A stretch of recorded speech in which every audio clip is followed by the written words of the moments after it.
अस्सलाम वालेकुम। आज मैं आपको अपने क्लास फ़ेलो सैयद मुजाहिद अब्बास से मिलवाता हूँ और इनकी हम यूट्यूब जर्नी के बारे में देखेंगे कि इन्होंने यूट्यूब जर्नी कैसे स्टार्ट की और इनका जो है ना इंटरव्यू करते हैं। अस्सलाम वालेकुम। वालेकुम सलाम। मुजाहिद भाई क्या हाल है? ठीक ठाक, अल्लाह का शुक्र। आप बताएं कमर भाई कैसे हैं? अल्लाह का शुक्र, ठीक ठाक। अच्छा मुजाहिद भाई, आप सबसे पहले ये बताएं कि हु इज़ मुजाहिद अब्बास? अच्छा, सवाल तो अच्छा है। स्टार्टिंग अगर तो अपना तू मतलब बता देना कि आप स्कूल, कॉलेज, यूनिवर्सिटी किधर से आपने किया ओके और किस जगह से बिलोंग करते हैं? ओके बेसिकली तो मैं पिंडी से बिलोंग करता हूँ अच्छा, पीडी और बॉय। पिंडी बॉय हैं। तो जो स्कूलिंग है, क्योंकि फादर आर्मी में थे, अच्छा तो माशाल्लाह। स्टार्टिंग जो मेरी थी स्टार्टिंग स्कूलिंग वो कोयटा से स्टार्ट हुई थी। अच्छा। एंड देन फिर पिंडी, फिर मुल्तान। मेरा जो इंटर है वो मुल्तान से है और मेरी एफएससी जो है वो लाहौर से है। और फिर जीसी से? यूनिवर्सिटी, नहीं नहीं नहीं नहीं, पंजाब कॉलेज। अच्छा पंजाब, पंजाब आप कॉलेज पंजाबी हैं ना? पंजाबी है। चले और माशाल्लाह। फिर उसके बाद यूनिवर्सिटी तो नस्ट है, वहाँ से सिविल। एंड देन अच्छा। उसके बाद मास्टर्स करने मेलबर्न, स्विनबर्न। अच्छा। और उसके बाद हम आपके सामने यहाँ पे बैठे हुए हैं। अच्छा, तो आपका स्विनबर्न का कैसा एक्सपीरियंस रहा? यार अच्छा रहा है। बीइंग एन इंटरनेशनल स्टूडेंट अगर मैं बात करूँ तो पढ़ाई में कहूँगा कि हमारे मुल्कों में ज़्यादा बेहतर है अच्छा। एज़ कम्पेयर टू यहाँ के। यहाँ अगर आप रिसर्च करने आते हो ना, तो रिसर्च स्टडीज़ अच्छी हैं। अगर आप कोर्स फॉलो करते हो, लाइक मेरी मास्टर्स बाय कोर्स वर्क में आया था, तो टीचर्स आप पे मेहनत नहीं करते। अच्छा। जबकि अगर मैं कंपेयर करूँ अपनी नस से, तो हमारे टीचर्स ने हमारे पर बहुत मेहनत की है। उनको हमारी अटेंडेंस में इंटरेस्ट था, उनको हमारे ग्रेड्स में इंटरेस्ट होता था। वो प्रॉपर का हमारे से क्विज़ लेते थे, प्रॉपर असाइनमेंट्स लेते थे। यहाँ हर चीज़ टेबुलेटेड फॉर्मुलेटेड है, तो आप बस देते जाते हो। टीचर को कोई इंटरेस्ट नहीं है, टीचर को ये तक नहीं पता होता मेरी क्लास में बच्चे कितने हैं। वहाँ तो हमारे टीचर को हमारे नाम पता होते थे, उसे पता था कि अच्छा आज वो नहीं आया, आज वो नहीं आया, उसका ग्रेड गिर रहा है, उसका रिजल्ट गिर रहा है, उसको बुला के उसे 1 to 1 आपका ओके सेटिंग करनी, उसको समझाना, चीज़ें लेके चलना। तो यहाँ मास्टर्स बाय कोर्स वर्क में एज सच मैं कहूँगा कि फ़ायदा नहीं, इसीलिए कि उस तरह लर्न नहीं करते आप। मतलब तो क्या टिपिकली यार सिंपल होता है कि पास करनी है डिग्री, दैट्स इट। बस एक है कि यार इंटरनेशनल डिग्री मिल जाएगी, बाहर की डिग्री मिल जाएगी, अच्छा होगा। ये सारी गेम आ जाती है फिर आपके अपने ऊपर। वहाँ टीचर मेहनत करता है, बैचमेट्स होते हैं। यहाँ अगर आप खुद घुसोगे, खुद करोगे, खुद रिसर्च करोगे, तो बहुत कुछ सीखोगे। अच्छा, तो आपको यहाँ से कुछ एक्सपोजर मिला एज़ कम्पेयर टू नस्ट? क्योंकि नस्ट में भी थोड़ा बहुत तो हमें मिल ही जाता है। तो यहाँ के जो एक्सपोजर को वहाँ के एक्सपोजर से आप कैसे डिफ्रेंशिएट करेंगे? ओके, वहाँ पे जब हम बैचलर्स में आते हैं ना, तो वो एक एज होती है जो आपका ट्रांजिशन हो रही होती है हमारी टीनेजर से निकल जी के जी। थोड़े मेच्योर लाइफ में एंटर होने की। तो वहाँ का जो सर्कल होता है, वहाँ के जो टीचर्स वगैरह होते हैं, या जो वहाँ की आपके साथ जो बैचमेट्स होते हैं, जिस तरह हम हैं, तो आप ना साथ उठते बैठते पढ़ते हो तो आप बहुत कुछ सीखते हो एक दूसरे से। डेफिनेटली हर बंदे का अपना अपना स्किल लेवल होता है। बिल्कुल। तो वहाँ जो ग्रूमिंग होती है, या वहाँ जो गैदरिंग या बॉन्डिंग बन जाती है ना, वो लॉन्ग टर्म चलती है। लाइक अभी हमारी पहचान है कि हम 2014 बैच के हैं, दैट्स इट। जी जी। यहाँ पे आके ये ज़रूर था कि मेरे साथ बांग्लादेशी, श्रीलंकन, टर्किश और अमेरिकन और ऑस्ट्रेलियन स्टूडेंट ज़रूर थे, लेकिन हमें ये नहीं पता होता था मेरे बैच में कौन है। लाइक हम 2K14 के 150 बच्चे हैं, जी जी। और 150 हम दुनिया में कहीं भी हैं ना, जिस तरह हम अफ्तार पे इकट्ठे हो जाते हैं, जी जी। तो हम कहते हैं यार हम 150 नस्ट वाले हैं, हम फलाने बैच के बच्चे हैं। यहाँ मेरी क्लास में 300 बच्चा होता था, अगली क्लास में मेरा 150 बच्चा होता था, उस क्लास में 450 होता था। उस 450 में PhD वाला भी है, बैचलर्स वाला भी है, और मास्टर्स वाला भी है। क्योंकि यहाँ पे होता है कि आपने सिर्फ कोर्स सेलेक्ट करना होता है। कोर्स जिस जिस डिग्री में हो रहा होता है ना, वो सारे बच्चों को क्लास अटेंड करते हैं। सही तो ये होगा। वो बैच सिस्टम यहाँ पे नहीं है। अच्छा, तो आपने मास्टर्स किस स्पेसिफिक फील्ड में जाके निश में किया? मैंने कंस्ट्रक्शन एंड इंफ्रास्ट्रक्चर मैनेजमेंट में, अच्छा। स्ट्रक्चर्स पसंद नहीं थी, इसलिए अच्छा। मैनेजमेंट की साइड पे घुस गया था सो कि कंस्ट्रक्शन मैनेजमेंट कह सकते हैं कि हाँ, इसको आप? Construction management basically. अच्छा, तो उसके बाद जो जॉब की लैंडिंग था उसमें उसको उसने जो आपका था एमएस, उसने हेल्प आउट किया या आपकी बैचलर थी इनफ थी आपको लैंड जॉब करने की के लिए? अगर बात करूँ तो जब मेरा मास्टर्स का लास्ट ईयर था ना, तो कोविड आ गया था ऑस्ट्रेलिया में। अच्छा। मेरी शादी प्लान थी जुलाई 2020 में। सही है। अनफॉर्चुनेटली कोविड आ गया, तो मैं नहीं जा सका, बॉर्डर बंद थे। चला जाता डिग्री रुक जाती। डिग्री ख़त्म हुई नवंबर में, मैं पाकिस्तान चला गया। वहाँ पे जब मेरी शादी होगी, तो वापस आने के रास्ते सारे बंद थे, ऑस्ट्रेलिया ने बॉर्डर बंद किए हुए थे। वहाँ जब मैं इंटरव्यूज़ दे रहा था, और जब वहाँ मैं जॉब अप्लाई की ना, क्योंकि मैंने NLC में 3 महीने जॉब की है एज अ प्लानिंग इंजीनियर, तो वहाँ मास्टर्स ने बिल्कुल एक रोल प्ले किया है। जब अच्छा। आप इंटरव्यू में बैठते हैं तो पूछते हैं अगला क्वालिफिकेशन क्या है, फिर कहाँ की है। तो उसको इंटरेस्ट था कि मैंने मास्टर्स में क्या पढ़ा है, और अच्छा। अगर मैं NLC में एज अ प्लानिंग इंजीनियर आना चाह रहा हूँ, तो what are the different things जो मैं उसके टेबल पे लेके आऊँगा बीइंग अ फॉरेन ग्रेजुएट। एक अच्छा। आम ग्रेजुएट की निस्बत में बाहर से क्या लेके आऊँ। तो डेफिनेटली वो मेरी कॉन्वर्सेशन या मेरा इंटरव्यू अराउंड 40-45 मिनट चला था। अच्छा इंटरव्यू था, तो काफ़ी प्रोडक्टिव रहा है। तो वहाँ आइडिया हुआ कि मास्टर्स ने हेल्प की है। लेकिन ऑस्ट्रेलिया की बात करूँ तो मैं कहूँगा यार, अब जो लोग आ रहे हैं ना 476 और बाकी वीज़ाज़ के ऊपर, स्ट्रगल उनकी हमारे से ज़्यादा है, बीइंग ऑनेस्ट। सही है। क्योंकि मैं वहाँ था और मुझे यहाँ से जॉब ऑफर आ गई थी, मैं रह के गया हुआ था, मेरे कनेक्शंस थे, तो जी जी। यहाँ पे शॉर्टेज थी बहुत ज़्यादा आफ्टर कोविड, क्योंकि बहुत सारे लोग यहाँ से जा चुके थे। मुझे जॉब ऑफर हुई, मैंने एक्सेप्ट कर ली। ऑल्दो एनएलसी में 3 महीने हुए थे, वहाँ से रिज़ाइन पुट किया और यहाँ पे आके जो है जॉब वो कंटिन्यू की। बाकी मास्टर्स जॉब लेने में तो हेल्पफुल उस तरह मैं कहूँगा यहाँ ऑस्ट्रेलिया की मार्केट में नहीं आपको कि फ्रूटफुल रहा, लेकिन जो मास्टर्स में चीज़ें मैंने पढ़ी थी ना, वो मैंने अपनी प्रैक्टिकली इंप्लीमेंट करके देखी हैं। लाइक मैं अगर कहूँ तो जिस तरह अभी आपने पूछा स्पेशलाइजेशन किस में है आपकी, तो कंस्ट्रक्शन मैनेजमेंट में है, लेकिन उसके अंडर भी मैं कहूँगा कि जो रिस्क मैनेजमेंट है ना और रिस्क एनालिसिस है, वो मेरी स्पेशलिटी रही है। तो मैं इस टाइम भी हेल्थ एंड सेफ्टी का रोल कर रहा हूँ, तो बेसिकली मैंने इसको यूटिलाइज़ किया अपनी पहली जॉब में भी और अपनी करंट जॉब में भी। अच्छा, तो आपने 3 महीने एनएलसी में जॉब की और यहाँ पे भी अभी आपको काफ़ी देर हो गई है जॉब करते हुए, तो क्या आपने डिफरेंस नोट किया कि वहाँ पे काम करना कैसा है और यहाँ पे काम करना कैसा है? सच्ची पूछेगा तो यार मैं कहूँगा कि नहीं मतलब टेक्निकल टर्म्स में। टेक्निकल टर्म्स में यार, टेक्निकली मैं कहूँगा यहाँ चीज़ें इसलिए अच्छी हैं कि जो चीज़ पढ़ाई जाती है लिखाई जाती है ना, वो इम्प्लीमेंट होती नज़र भी आती है। हमारे वहाँ पे क्या होता है कि हमने सिर्फ काम निकालना होता है। सही वहाँ है। पे जरा अगर मैं अपनी फील्ड की बात करूँ, हेल्थ एंड सेफ्टी की, तो पाकिस्तान में शायद ही ये फील्ड किसी ने कहीं इंप्लीमेंट होती देखी हो, जी। कोई नहीं है यहाँ पे। लेकिन अगर हेल्थ एंड सेफ्टी का मतलब है, हेल्थ एंड सेफ्टी है, पहली प्रायोरिटी हेल्थ एंड सेफ्टी ही होती है, जिसमें कंप्लाइंस चेक्स आ जाते हैं, चेक करना होता है कि जो बंदा काम करने वाला कॉम्पिटेंट है, ठीक है, फिट टू वर्क है। ये चीज़ें हमारे मुल्क में नहीं है। आपको पता होता है वहाँ कॉन्ट्रैक्टर को दबाना होता है और काम निकलवाना होता है, तो वहाँ वो चीज़ है। बाकी इन्वायरमेंट की बात करूँगा, एनएलसी में मैंने 7 दिन भी जॉब की है, अच्छा। सुबह 7 से रात 7 तक। 12 संडे घंटे। ऑफ नहीं होता था, सैटरडे ऑफ नहीं होता था। कंप्लीट होती थी तो 40-40 घंटे की शिफ्ट्स लगाई हैं। सबसे बड़ी फ़ायदेमंद चीज़ ऑस्ट्रेलिया की है, 8 बजे स्टार्ट है, 5 बजे फिनिश है। 5 के बाद मुझे कोई नहीं कहेगा कि तुम 5 बजे 1 मिनट तक रुको, 5 बजे कहेगा आप चले जाओ, सुबह आके दोबारा काम स्टार्ट करना। वो तो मैंने भी एक शिफ्ट ऐसी लगाई थी कि मतलब शिफ्ट तो नहीं, मतलब एक सेशन ऐसा था कि 2.5 महीने तक विदाउट एनी छुट्टी, इतवार की छुट्टी भी नहीं की, और 2.5 महीने तक बिल्कुल कंटिन्यूसली मैंने अपने प्रोजेक्ट पे काम किया था लाहौर पाकिस्तान के में। अंदर। हाँ हाँ, देखा। तो अच्छा, अभी आते हैं आपकी यूट्यूब जर्नी की तरफ। आपको ये ख्याल कैसे आया कि यूट्यूब स्टार्ट करनी चाहिए? अच्छा, ये यूट्यूब वाला ख्याल ऐसा है कि मेरे भाई की शादी हुई थी फरवरी 2023 में। मैं सिर्फ ना छुट्टी के लिए ना पाकिस्तान गया, तो वहाँ ना मेरे एक दो दोस्त थे जो बैच फेलोज है, मेरे क्लास फेलोज मैं कहूँगा, 7th क्लास के मेरे दोस्त थे। अच्छा। हम तब से इन कांटेक्ट थे, फेसबुक के थ्रू मेरी मुलाकात हुई ना, तो सिविल इंजीनियर्स हैं बाय चांस वो दोनों। और वो मुझे मिले तो वो ऑस्ट्रेलिया आने के लिए इंटरेस्टेड थे। वो टारगेट करते हैं स्टूडेंट वीज़ा को। मुझे चीज़ें पता थी, क्योंकि जब मार खाई हो इंसान जी ने जी, इस फील्ड बिल्कुल में तो ऐसे ही है। इंसान को पता होता है। तो मैंने देखा, मैंने जब चीज़ें यहाँ पे आके विजुअलाइज़ की ना, और जब मैं पाकिस्तान गया तो उस टाइम बड़ा बूम था कि ऑस्ट्रेलिया पीआर को जो है ना बड़ा प्रमोट कर रहा है। मैं बैठा, मैंने उन्हें कहा कि यार जब स्टूडेंट अप्लाई करो तो पैरेलल में पीआर अप्लाई करके देखो, जी ये जी। डायरेक्ट पाथवे है। स्टूडेंट पे आके भाई लेटर हो तुमने आना, पीआर पाथवे पे ही है, तो वाई नॉट डायरेक्टली आप एक चीज़ अचीव कर लो। तो फिर क्या होती है, किस तरह होती है, उनको बैठ के सारी कहानी सुनाई। मेरे ज़िंदगी के 2 दिन वहाँ मैंने लगाए उनके साथ। हुआ ये कि अगले दिन वो 2 और बंदे ले आए, तो ये चीज़ मेरे साथ होती गई। फिर 2 दिन बंदे आगे, मतलब मैंने तकरीबन 6 दिन रेगुलर ये काम किया कि 6 से 8 बंदों को ना ज़ीरो से लेके ना जितना मुझे पता था पीआर के बारे में सारी स्टोरीज उनको सुनाता गया। जब मैं ये चीज़ रिपीटेटिव कर रहा था ना, ऑब्वियसली बात है टाइम कंज्यूमिंग होता है, आप एक चीज़ बार बार कर रहे होते हो, बार बार कर रहे होते हो, तो मेरे लिए तो वो चीज़ शायद उतनी मीनिंगफुल नहीं होती। बहुत सारी चीज़ें मैं स्किप भी कर जाता हूँ, क्योंकि हो सकता है आप मेरे से पूछे ईओई क्या है, मेरे लिए बहुत बेसिक चीज़ है, लेकिन हो सकता है आपके लिए सब कुछ हो।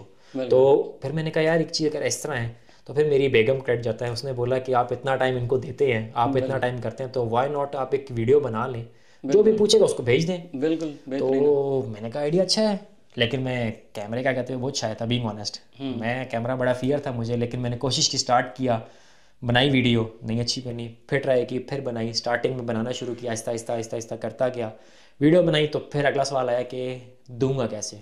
गूगल ड्राइव, लोगों ने कहा गूगल ड्राइव पर डाल दो, छोटे भाई ने कहा फेसबुक है, यूट्यूब है। मैंने कहा यार मैं सारे काम करूँगा, मैं यूट्यूब पे नहीं जाऊँगा, क्योंकि बीइंग ऑनेस्ट मुझे लगता था कि शायद यूट्यूब पे जाना ना, एक जाहिर सी बात है, आपके पास ना कोई स्किल्स आपके पास होना चाहिए जिसको आप पब्लिक को दिखा सको।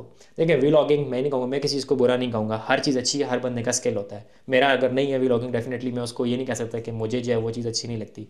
जो व्लॉगर्स हैं वो बहुत अच्छे अच्छे और बहुत कमाल कमाल के व्लॉगर्स हैं। यूट्यूब पर अगर आप सर्च स्टार्ट करेंगे तो बहुत अच्छे अच्छे लोग मिल जाएंगे। मेरा काम था कि मैंने एजुकेशनल कंटेंट देना था। फिर जो मेरे लेवल के कंपटीशन में लोग आ रहे थे, वो मोस्टली एजेंट्स आ रहे थे। तो मुझे जो एक थोड़ा सा सेटबैक था ना, वो ये था कि यार उनके कंपैरिजन में ये ना हो कि मेरी कोई इन्फॉर्मेशन जो है ना वो मिसमैच करती हो, क्योंकि फिर एक रिप्यूट बन जाती है कि यार ये सिर्फ जो है ना लोगों को गाइड गलत कर रहा है या वो कर रहा है।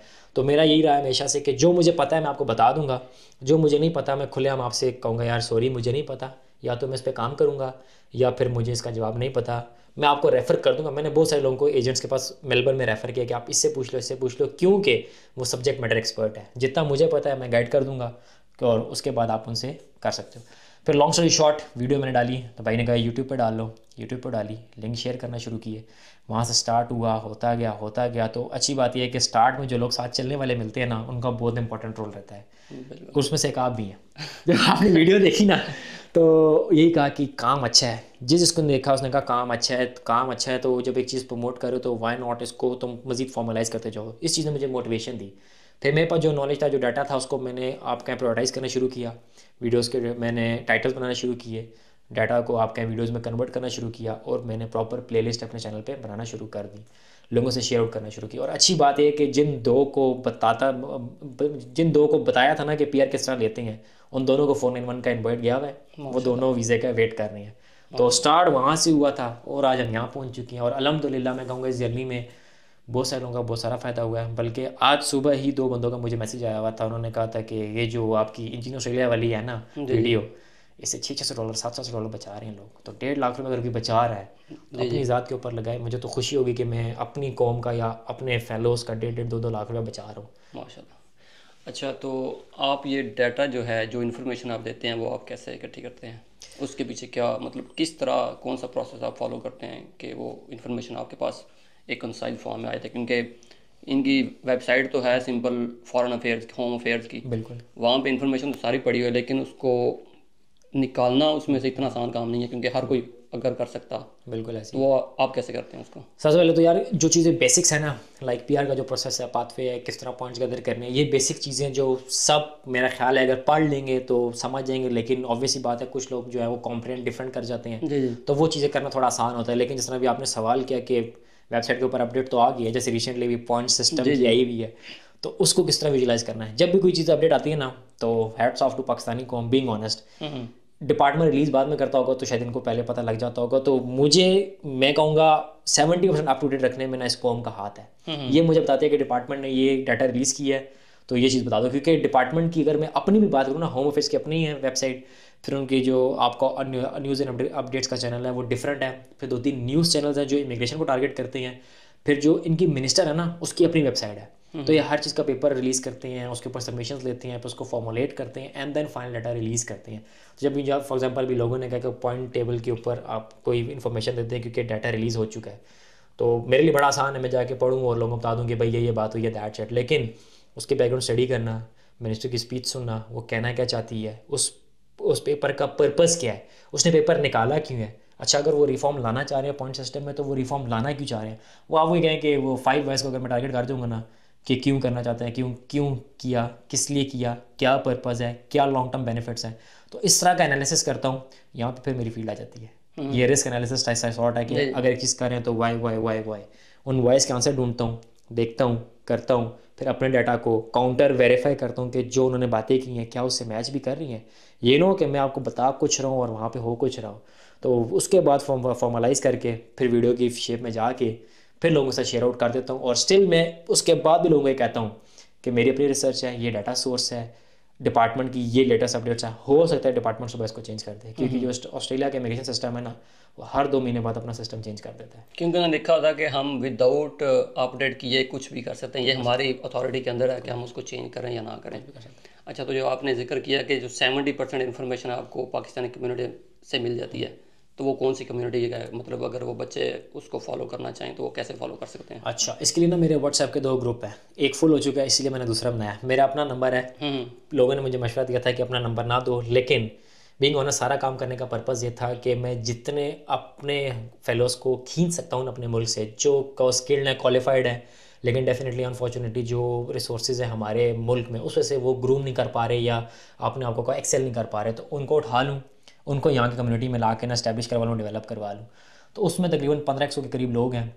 तो जब भी कोई ना कोई न्यूज़ आती है तो कोई ना कोई बताता है कि यार ये न्यूज़ नहीं आई है या ये अपडेट आई है, इसके बारे में आपकी रिसर्च या इसके ऊपर अगर आप हमें थोड़ी सी इंसाइट दे दें। उसके अलावा मेरा एक मेलबर्न का ग्रुप है स्पेसिफिकली फॉर मेलबर्न पीपल। जब से मैंने काम स्टार्ट किया था पूरा साल हो गया, लास्ट अप्रैल में स्टार्ट किया था, पूरा साल हो गया। मेलबर्न के ग्रुप में अराउंड 150 लोग हैं। अब मेलबर्न के ग्रुप में सिर्फ मेलबर्न वाले ऐड हैं, वो 1500 अलग हैं और मेलबर्न में सिर्फ मेलबर्न वाले हैं।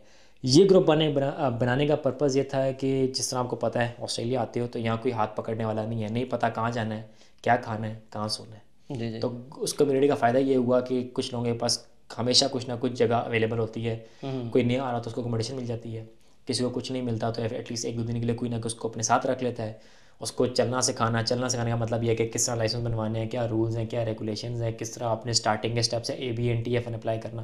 तो इनिशियली जिन लोगों ने सीखा, जो ऑब्वियसली बात है मैंने जिन 4 को सिखाया उन 4 ने आगे सिखाया, ये वो चीज़ है जो डेफिनेटली कैरी फॉरवर्ड होती है। तो उस कम्युनिटी का ये फ़ायदा हुआ कि सब एक दूसरे को हेल्प आउट करते हैं, एक दूसरे के साथ चलते हैं। तो उसमें ये चीज़ें बहुत फ़ायदेमंद हुई, बहुत सारे लोगों से बहुत अच्छी फीडबैक भी मिली। और अल्हम्दुलिल्लाह अभी कल परसों किसी ने ग्रुप मैसेज किया था कि कितने लोग प्रोफेशनल जॉब कर रहे हैं, तो रफली अराउंड 20 से 25 बंदे थे जो डिफरेंट इंडस्ट्रीज़ में ऑस्ट्रेलिया में प्रोफेशनल जॉब्स कर रहे हैं। Electrical engineer, civil engineer, textile engineer, जो कि मेरा ख्याल है कि लोग कहते हैं कि शायद नहीं है, तो टेक्सटाइल इंजीनियर, उसके साथ टेलीकॉम वाले हैं, सॉफ्टवेयर वाले हैं। तो ये डिफरेंट इंडस्ट्रीज़ में हमारे अपने पाकिस्तानी जो पिछले 4 से 6 महीने में ऑस्ट्रेलिया आए हैं प्रोफेशनल जॉब्स कर रहे हैं। अच्छा, तो आपने जो ग्रुप बनाए हैं जिनकी लिमिट रीच हो चुकी है, तो क्या ये अच्छा आइडिया नहीं होगा कि आप उस व्हाट्सएप के अंदर ऊपर जो है अपना चैनल बना लें, ताकि उसमें तो कोई लिमिट नहीं होती। मैंने पता है स्टार्ट किया था, बीइंग ऑनेस्ट मैंने एक चैनल बनाया था, स्टार्ट में बनाया, थोड़ा सा किया, लेकिन यहाँ की लाइफ के साथ साथ ना सारी चीज़ें मैनेज करना बड़ा मुश्किल हो जाता है। जॉब, फैमिली, यूट्यूब, व्हाट्सएप के 2 ग्रुप, इंस्टाग्राम, लोग इंस्टाग्राम पे मैसेज करते हैं, फेसबुक। मेरी कोशिश होती है कि मैं दिन में घंटा एक निकालूँ, कोई एक प्लेटफॉर्म पकड़ लूँ जिसकी जो जो क्वेरीज़ है ना उसको आंसर करूँ। तो मैं जब भी 4 दिन बाद किसी नए प्लेटफॉर्म पे जाता हूँ तो मुझे आगे 150-200 मैसेज देखने को मिलता है। तो मेरी कोशिश होती है कि मैं आपका जवाब दूँ। लाइक आई सेड के हो सकता है ईओई मेरे लिए कुछ ना हो लेकिन आपके लिए सब कुछ हो। तो मैं किसी भी सवाल को छोटा नहीं समझता। वो मुझसे कोई बेसिक सवाल भी करता है ना, 100 दफ़ा जवाब दिया होगा, मैं 101 दफ़ा जवाब उसको दूंगा, क्योंकि मैं नहीं चाहता कि मेरी एक ना से या मेरे एक ऐसे जवाब से किसी का मोरल टूट जाए, किसी के वो मोटिवेशन जो है ना वो टूट जाए। अगर उसने सोचा था कि मैं करना चाहता हूँ, शायद मेरे किसी जवाब से उसका जो है वो दिल ना टूट जाए। तो इसलिए मैं कोशिश करता हूँ कि मैं हर सवाल का जवाब उनको दूँ, रिगार्डलेस कितनी दफ़ा मेरे से वो सवाल हुआ है। लेकिन एक चीज़ मैं इनकरेज ज़रूर करता हूँ, अगर आप मुझे पर्सनल मैसेज कर रहे हो ना, उससे बेहतर है कि आप ग्रुप पे मैसेज करो, क्योंकि हो सकता है वो जो आपके जहन में सवाल हो वो 10 बंदों के और जहन में सवाल हो, और हो सकता है वो 10 वो सवाल ना कर सक रहे हो, या डेफिनेटली कॉन्फिडेंस सही होता है, वो कहेंगे नहीं यार, लोग कहेंगे शायद मजाक उड़ाएंगे। और मैं इस रूल पे बहुत स्ट्रिक्ट हूँ, किसी का मजाक नहीं उड़ाना, पर्सनल मैसेज नहीं करना, किसी को तंग नहीं करना, किसी को टॉन्ट नहीं करना। क्योंकि अगर ये काम स्टार्ट हो जाए ना तो डेफिनेटली फॉर एग्जांपल मैंने मैसेज किया है तो कोई मेरा मजाक उड़ाएगा, मैं ज़िंदगी में दोबारा उस ग्रुप में सवाल नहीं पूछूंगा। जी जी। हुआ शुरू में 1-2 लोगों ने किया तो being honest straight away group से निकाल दिया। फिर पर्सनल मुझे अप्रोच किया गया कि मुझे डाल दें, मैंने कहा देखो ये रूल्स डिफाइंड थे, ये मेरे लिए भी हैं, अगर मैं भी किसी बदतमीज़ी करूँगा मैं भी ग्रुप मैसेज करना छोड़ दूँगा, और उससे मैं ग्रुप छोड़ दूँ, क्योंकि जो चीज़ है वो सब पे है। मैं अगर उस पर अमल करूँगा तो डेफिनेटली मैं वो बाकी सब पे भी इम्प्लीमेंट कर सकता हूँ। तो मेरा ये शुरू से रहा था किसी को डिमोटिवेट नहीं करना। किसी को अगर आप साथ लेके चल सकते हो, मोटिवेट कर सकते हो, वो ज़रूर करो, लेकिन किसी को डीमोटिवेट ये नहीं करना। अच्छा, तो ये जो आप फेसबुक पर भी आपने कोई ग्रुप वगैरह बनाया हुआ है या कोई पेज वगैरह इस तरह से बनाया हुआ? पेज तो मैंने देखा हुआ, लेकिन ग्रुप वगैरह है जिसमें कोई क्वेश्चन वगैरह बच्चे अगर पूछना चाहें आपसे? बिल्कुल है, बिल्कुल उस वो ग्रुप है, उसमें अराउंड 500-100 के करीब मेरे ख्याल मेंबर्स हैं।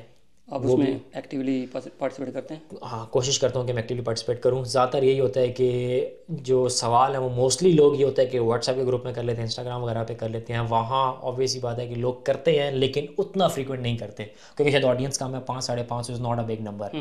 और भी बात है अगर 4-4.5 5,000 बंदा होगा ना तो उसमें बहुत सारे लोग एक दूसरे की हेल्प आउट भी करते हैं। व्हाट्सएप का एक बड़ा फ़ायदा ये है कि अब ऑब्वियस पता है टाइम डिफरेंस भी है पाकिस्तान से, जी जी। कोई सवाल करता है तो कभी कभी मेरे पास टाइम नहीं होता, तो जिसको पता होता है ना तो वो इन्फॉर्मेशन प्रोवाइड करता था, which is a very good thing. जो चीज़ मैं प्रमोट करना चाह रहा था वो अल्टीमेटली मैंने अचीव कर ली है। जिन्होंने सीखा है वो आगे सिखाने के लिए तैयार हैं, तो ये बहुत अच्छी चीज़ है हमारी कम्युनिटी के लिए। अच्छा, तो जब आपने यूट्यूब को स्टार्ट किया तो पहला स्टेप लेने में आपको किसने पुश किया कि यार ये वाला काम करना चाहिए? मतलब शायद आपके अंदर से आवाज़ आई कि भाई मुझे ये काम स्टार्ट कर देना चाहिए, या कोई कोई बाहर से फैक्टर्स ऐसे थे कि उन्होंने कहा कि यार नहीं, आपको यूट्यूब पर ही आना चाहिए, या ये वाला अच्छा प्लेटफॉर्म आपके लिए? ये मेरे भाई ने, मेरी बेगम ने और सलमान ने, 3 बंदे हैं, इन्होंने पुश किया था कि ऑन यूट्यूब पे चले जाओ, एक ऐसा प्लेटफॉर्म है, तुम्हारा डाटा वहाँ रहेगा भी, जो तुम्हारा पर्पस है तुम उसको भी फुलफिल करोगे, और डेफिनेटली तुम जिस तरह एक कम्युनिटी बनाना चाहते हो ना, तो यूट्यूब एक ऐसा प्लेटफॉर्म प्रोवाइड कर देगी कि तुम वो कम्युनिटी इस्टेब्लिश कर लो। तुम्हारी ऑब्वियस ही बात है, जो तुम्हारा मकसद है ना वो लोग ऑन करना शुरू कर देंगे विद टाइम लगेगा, ऑब्वियस ही बात है। वही अल्हम्दुलिल्लाह साल हो गया है, तो बहुत सारे लोग ऐसे हैं जो मेरे साथ खड़े हैं इस पर्पज़ में। और अभी रिसेंटली भी कुछ लोग थे यहाँ पे मेलबर्न में, लास्ट वीक की बात है, एक बंदा उसको 6 महीने हो गए तो ऑलमोस्ट जॉब नहीं मिली थी। उसने कहा मुझे जॉब नहीं मिली, तो आई कॉल्ड हिम कि आ जाओ, रात में हम बैठ रहे हैं। तो जहाँ उसको बुलाया तो वहाँ 4 लोग ऐसे थे जिनकी रिसेंटली जॉब लगी थी। फिर उन्होंने उसको वो कोर, वो स्किल्स, वो सारी चीज़ें बताई कि क्या शॉर्ट कमिंग्स हैं जिससे से तुम जॉब नहीं ले पा रहे। तो डेफिनेटली उसने खुद फीडबैक दी कि इस मीटिंग के बाद बहुत सारी चीज़ें मैंने सीखी हैं, क्योंकि CV रिज्यूमे अप्लाई करने का तरीका ये बहुत मैटर करता है ऑस्ट्रेलिया में। It's not simple easy to apply. तुमने खुद भी स्ट्रगल की है। बिल्कुल। मैंने पहली बार तो नहीं की थी जॉब में, लेकिन उसमें जब मैंने स्ट्रगल की ना, जब दूसरी जॉब ली या अभी भी फॉर एग्जांपल अक्सर अप्लाई करते हैं, तो वो स्ट्रगल क्या है, वो किस तरह चीज़ों को टारगेट करना है, किस तरह आपने रिक्रूटर को, किस तरह आपने एम्प्लॉयर को बताना है कि आप बेस्ट फिट कैंडिडेट हो, वो चीज़ें बहुत इंपॉर्टेंट होती हैं। तो वो चीज़ें डेफिनेटली इन लोगों ने सीखी हैं, ये आगे पास ऑन करते हैं और लोगों को फ़ायदा हो रहा है इससे। अच्छा, तो जब आपने यूट्यूब स्टार्ट किया तो आपको चैलेंजेस कौन कौन से पेश आए? सबसे बड़ा चैलेंज ये था कि लोगों ने कहा कि फ्री आप में भी कर रहा है, आप भी आप भी, और फ्री में कर रहा है, कि ये अच्छा। वो काम है कि इस काम का ना एजेंट यहाँ पे बहुत ज़्यादा चार्ज करता है। आपको पता होगा, मैंने अपनी जब वीज़ा फाइलिंग करनी थी ना, तो जब मैंने अपनी मिसेस का स्टूडेंट वीज़ा डाला था, $500 स्ट्रेट अवे फीस मांग ली थी। आधे घंटे का काम था, दिया, पता नहीं था मुझे। तब से मैंने सीखने शुरू किया। TR के $800 $900 ले लेते हैं। PR फाइल करनी है 4, $450, $500 एजेंट्स लेते हैं। कुछ भी नहीं है, घंटा लगाओ, 2 घंटे लगाओ, 3 घंटे लगाओ, फॉर्म फिलिंग या फॉर्म फिल करके सबमिट करा दो। तो लोगों ने कहा हमारी रोज़ी पे लात मारी जा रही है। मुझे यकीन करो, पाकिस्तान से 2 एजेंट्स ने, नाम नहीं लूँगा, उन्होंने अप्रोच किया। उन्होंने कहा पागल हो तुम, ये चीज़ें फ्री में बता रहे हो। ये तो वो चीज़ें जिनके अगेंस्ट हम कितना कितना पैसा जनरेट कर रहे हैं। मैंने कहा यही तो मसला है। इस टाइम पाकिस्तान के हालात देखो, लोगों की हालत देखो, ऑलरेडी फ्रस्ट्रेटेड, ऑलरेडी तुमको उनके पास पैसा नहीं है, समझ उनको आ नहीं रही, ऑलरेडी डिप्रेस्ड हैं, और इसके अंदर तुम सिर्फ अपना बिजनेस चलाने के लिए तो उनको जो है ना मज़ीद स्ट्रेस में डाल रहे हो। तो मेरा सारा पर्पस करने का मकसद ये था कि जो 1.5 लाख, 2 लाख, 2.5 लाख, 3 लाख एजेंट्स लेते थे ना, वो आप 2, 2.5, 3 लाख अपने लिए बचाओ, उसका आप टिकट लो, वो अपने डिफरेंट कोर्सेज करो, अपना आइल्स दो, अपना PT दो, जो चीज़ें आपने करनी है, इस पैसे को उस काम में इस्तेमाल करो और वो पैसा अपनी ज़ात के ऊपर लगाओ। तो बड़ा बैकलैश मिला, बड़े लोगों से बड़ा कुछ मिला, बड़े अच्छे अच्छे फ़नी कमेंट्स मुझे अक्सर सुनने को मिलते हैं। लोग स्क्रीनशॉट भेज रहे होते हैं कि भाई ये देखो ये फीडबैक आई है। मुझे बड़ा इन्जॉय भी कर रहा होता है। डेफिनेटली ऐसी चीज़ है, मतलब नाम नहीं लूँगा, लेकिन एक दफ़ा मुझे ऐसा सुनने को मिला कि किसी बंदे ने मेरी वीडियो में शेयर कर दी, तो अगले बंदे ने देखी, शायद उसको नहीं अच्छी लगी होगी। Definitely it's subject to one, उसको अच्छी लगे ना लगे, ये तो हर बंदे का अपना है। उसने आगे से रिप्लाई उसको किया कि जिसकी तुम देखो यार, तुम लाइक करो, तुम्हारी अपनी है, लेकिन अगर आप किसी को फॉलो करते हो ना तो उस हद तक नहीं करना चाहिए, बिकॉज जिसकी तुमने वीडियो शेयर की है ना, उसका PT में 6 ईच है ना, उसकी यहाँ पे जॉब है, वो स्टेप स्टूडेंट वीज़ा को लिंगर ऑन करा रहा है। मतलब इस तरह जब मैंने पढ़ा ना, मैंने कहा यार गुड यार, मेरे सामने मेरे बारे में फीडबैक आई है, और मैंने कहा अल्हम्दुलिल्लाह इन सब में सारी चीज़ें मैं अचीव कर चुका हूँ। लेकिन वही बात है, ऑब्वियसली बात है, आप हर किसी को जवाब नहीं देते, हर किसी की ऑब्वियसली बात है अपनी अंडरस्टैंडिंग होती है। तो जब आप इस तरह की चीज़ करते हो तो आपको रेडी रहना चाहिए नेगेटिव फीडबैक का। लेकिन मैं कहूँगा अल्हम्दुलिल्लाह 80% लोग ऐसे हैं या 85% लोग ऐसे हैं जिन्होंने इस काम को अप्रिशिएट किया है। 10-15% हैं, I don't know for what reasons, चीज़ें पसंद नहीं आई, कंटेंट पसंद नहीं आया, या फिर मेरा इन्फॉर्मेशन प्रोवाइड करने का वे शायद थोड़ा तेज़ है क्योंकि मैं बोलता तेज़ हूँ, शायद ये वजह हो सकती है। बट 80-85% ऐसे हैं जिन्होंने इस चीज़ को अप्रिशिएट किया है।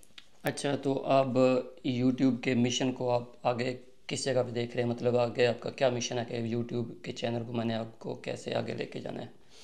मतलब फाइनल आपका टारगेट क्या है कि मतलब इस यूट्यूब चैनल की मदद से आप क्या हासिल करना चाह रहे हैं? यार बीइंग ऑनेस्ट, जब स्टार्ट किया था ना तो उस टाइम मोराल यहाँ था, अभी भी है, लेकिन डेफिनेटली टाइम लगता है। मुझे तो शायद छोटे टाइम में ना चीज़ आप इजीली अचीव कर जाते हो, लेकिन फ़र्क है, अगर आपका एंटरटेनमेंट कंटेंट है ना तो you can easily gather the audience. लेकिन अगर आप एजुकेशनल कंटेंट है या कोई ऐसी चीज़ बताना चाह रहे हो जो डेफिनेट थोड़ी एफर्ट मांगती है, पैसा बहुत इन्वॉल्व है इस प्रोसेस में ना, तो लोग, हर बंदा नहीं चाहता कि मैं ऑस्ट्रेलिया की PR हासिल करूं, लेकिन हर बंदा एंटरटेनमेंट, ऑस्ट्रेलिया की लाइफ कैसी है वो देखना ज़रूर चाहता है।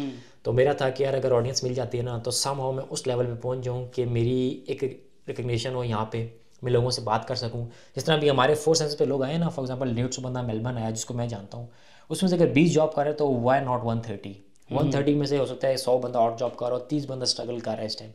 तो वो जो 100-150 का फिगर है ना, मैं इतनी अपनी बना लूँ, मेरी इतनी पीआर यहाँ के लोगों से हो जाए कि जो मेरे मुल्क का बंदा है ना, और अगर वो स्किल्ड है, क्वालिफाइड है, उसको मैं एक सिस्टम ऐसा डेवलप करवा लूँ कि यार ठीक है, ये बंदा आया है, इसकी इनिशियल सॉर्टिंग हम लोग करेंगे, इसको इनिशियली आपको स्क्रूटनाइज हम करेंगे, ये स्किल्ड है, ये टैलेंटेड है, तो एटलीस्ट उसको आप प्रोफेशनल जॉब्स में सेट करते जाओ।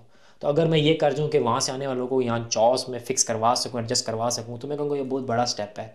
सोचा ज़्यादा था इससे भी कि इस लेवल पे अगर पहुँच जाऊँ कि मेरी बात यहाँ पे सुनी जाए, तो why not to negotiate with यहाँ के जो आपको पार्लियामेंटेरियंस हैं, क्योंकि यहाँ वो वाला हिसाब नहीं है कि आप बोलोगे तो आपको उठा के ले जाएंगे, या जब आप बात करते हो ना तो आपसे काउंटर नेगोशिएट किया जाता है।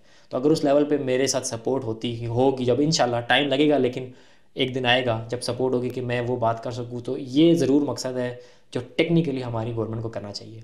अभी रिसेंटली मोदी आया था, वीज़ा खुलवा के चला गया अपने मुल्क का, working holiday visa. Why not us, हम क्यों ये काम नहीं करते?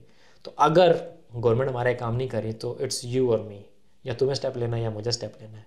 मुश्किल नहीं है, इट्स ऑल अबाउट सपोर्ट। अगर हमारे पीछे फॉर एग्जांपल बंदे खड़े हुए हैं ना, और हमारे पास सपोर्ट, और गवर्नमेंट को पता है कि बंदा काम कर रहा है और एक काम फेयर एंड लीगल कर रहा है, तो तुम्हें पता है गोरा जो इस चीज़ को बड़ा अप्रिशिएट करता है, तो गोरा सुनेगा हमारी बात। तो डेफिनेटली चीज़ें होती हैं, उसको करना है, किस तरह करना पड़ेगा, क्या होगा, उस लेवल पे जाके क्या चैलेंजेस होंगे, वो डिफरेंट होंगे। जब पहुंचेंगे इंशाल्लाह करेंगे, लेकिन पहला मकसद ये है कि एटलीस्ट जो लोग आ रहे हैं ना, उनकी जो ये जॉब वाली शॉर्टेजेस वाला मसला है, अकोमोडेशन वाला मसला है, इनको मैं इनिशियली सॉर्ट आउट कर लूँ। स्पेसिफिकली अगर मैं बात करूँ ना, तो लड़कियों को ज़्यादा मसला फेस करने को मिल रहा है, बिकॉज 150 में से 2 लड़कियाँ, बाकी हम 148 लड़के हैं। लड़कों को, लड़का तो शेयर्ड अकोमोडेशन में रह लेगा, लेकिन लड़की नहीं रह सकती। तो वो है कि कुछ इस तरह की लड़कियाँ 2-4 जो हैं अच्छी हैं, उन्होंने नई आने वाले को अकोमोडेट किया है। तो इस तरह के अगर लोग मुझे मिल जाए ना, तो एटलीस्ट जो नए लोग आ रहे हैं ना, उनके लिए आसानी हो जाए। अच्छा, तो आपने ये भी मेंशन किया हुआ है अपनी वीडियोस में कि अगर आप मेलबर्न में आ रहे हैं तो आप मुझे बताएं तो मैं आपको रिसीव करूंगा, तो आप इसको कैसे मैनेज करते हैं? मैं, फैसल, अरसलान, ये वो नाम ले रहा हूँ जो मेरे ग्रुप के भी हैं जी और जी। इनके साथ मेरे पॉडकास्ट भी आ चुके हैं। फैसल हो गया, अरसलान हो गया, अली नुमान एक लड़का है। मेरी जब मिसेस पाकिस्तान गई हुई थी ना, तो मैंने 4-5 लोगों को रिसीव किया था, और मैंने अपने घर में 2-2 हफ्ते उनको रखा है। फैसल तो खैर मेरे साथ अच्छा 4-5-6 महीने रहा है, लेकिन उनको अपने घर में रखा शुरू इनिशियली जॉब हंटिंग में, TFN, APN, बैंक अकाउंट्स, ये सारी जो इनिशियल चीज़ें होती हैं, सारा कर कर के 2-2, 2.5, 3-3 हफ्ते रख के, उसके बाद इनको अपने रास्ते के यार मैं अगले को अकोमोडेट करूँगा।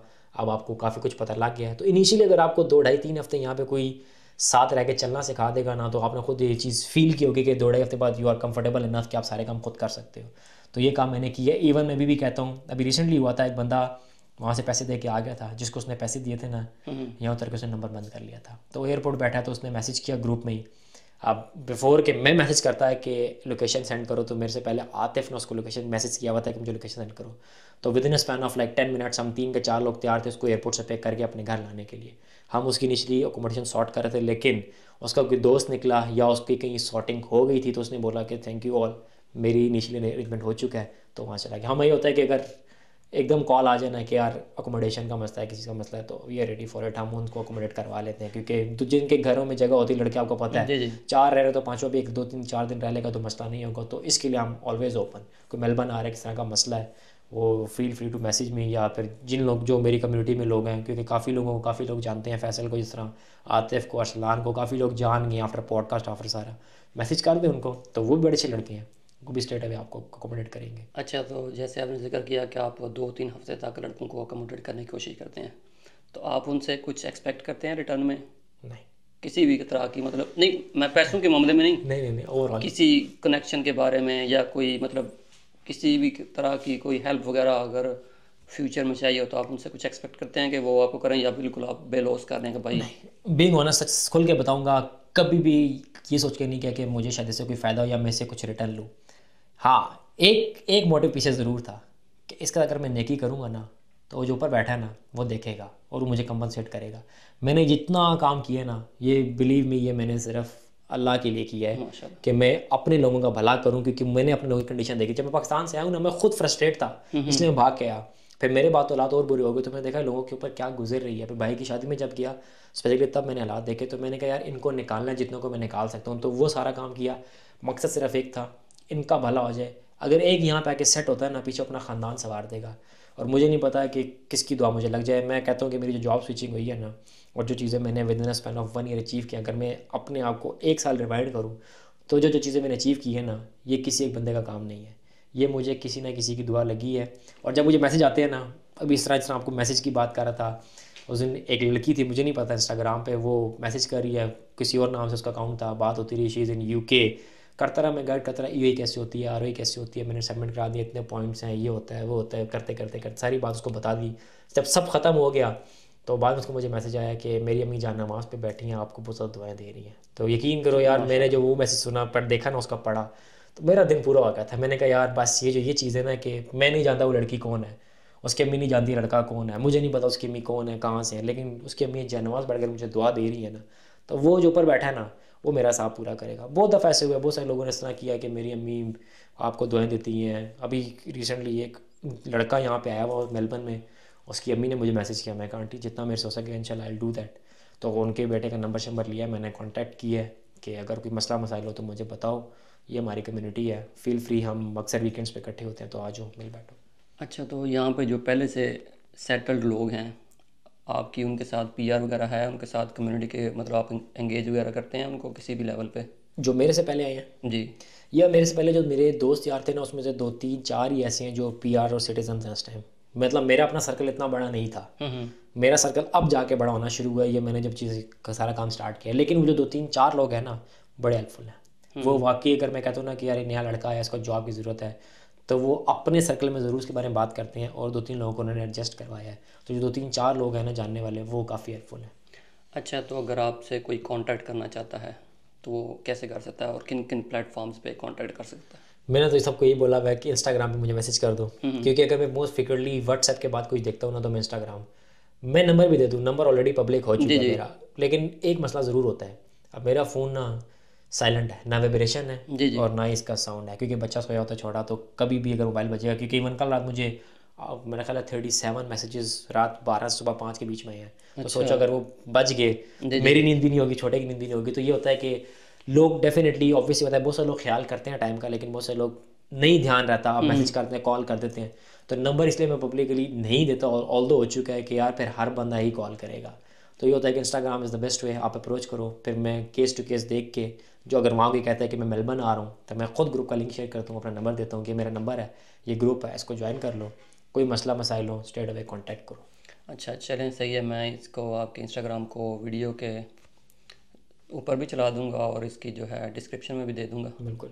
और इसके अलावा आपका अगर कोई मैसेज है अपनी मतलब ऑडियंस के लिए जो एस्पायर हैं कि वो ऑस्ट्रेलिया आना चाहते हैं, तो उनको क्या करना चाहिए, मतलब बेसिकली क्या करना चाहिए? क्योंकि मतलब क्या रिक्वायरमेंट, बेसिक रिक्वायरमेंट क्या है कि लेट्स सपोज एक बिल्कुल सिंपल बंदा है जिसको पता ही नहीं है कि ऑस्ट्रेलिया इस दुनिया में एग्जिस्ट करता है, अगर वो ऑस्ट्रेलिया आना चाहता है, उसके लिए जो मतलब बिल्कुल मिनिमम रिक्वायरमेंट क्या है कि वो, चाहे वो स्टूडेंट वीज़ा हो, चाहे जॉब वाला वीज़ा हो, या कोई भी वीज़ा हो, मतलब मिनिमम रिक्वायरमेंट क्या है ऑस्ट्रेलिया आने के लिए किसी भी बंदे के लिए? किसी बंदे के लिए देखो, ऑस्ट्रेलिया आने के शॉर्ट करने की कोशिश करूंगा, हो सकता है थोड़ा लंबा हो जाए। 3 तरीके, स्टूडेंट वीज़ा, वर्क वीज़ा, या फिर पीआर।